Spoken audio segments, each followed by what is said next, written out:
ಕಿರುತೆರೆಯಲ್ಲಿ ಗುರುತಿಸ್ಕೊಂಡಷ್ಟೇ ಹಿರಿತೆರೆಯಲ್ಲೂ ಕೂಡ ಗುರುತಿಸ್ಕೊಂಡ್ರಿ.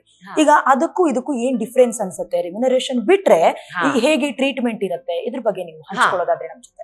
ನಾನ್ ನೋಡಿದಂತ ಮುಖ್ಯವಾದ ವ್ಯತ್ಯಾಸ ಏನು ಅಂತ ಅಂದ್ರೆ, ನನಗೆ ಯಾವ್ದಾದ್ರು ಒಂದು ಪಾತ್ರ ಅಂತ ಅಂದ್ರೆ, ಈಗ ಕಿರುತೆರೆನಲ್ಲಿ ಧಾರಾವಾಹಿಗಳು ಮಾಡುವಾಗ 2 ದಿನ 3 ದಿನ ಆದ್ಮೇಲೆ ನೀವು ಆ ಪಾತ್ರನೇ ಆಗ್ಬಿಡ್ತೀರಾ.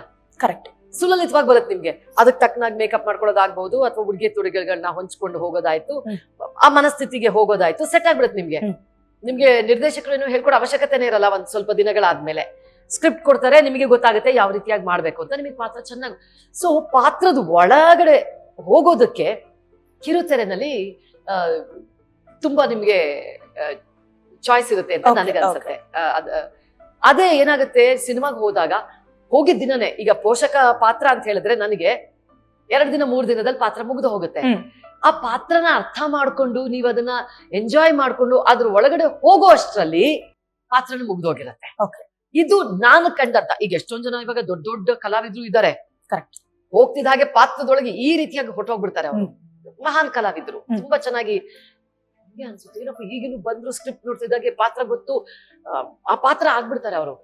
ಅಷ್ಟೊಂದು ಜ್ಞಾನ ನನಗೆ ಇಲ್ದೇ ಇರೋದ್ರಿಂದ, ಅಥವಾ ನನ್ನ ಒಂದು ಕಂಫರ್ಟ್ ಝೋನ್ ಏನಿದೆಯೋ ನನಗೆ ಗೊತ್ತಿಲ್ಲ.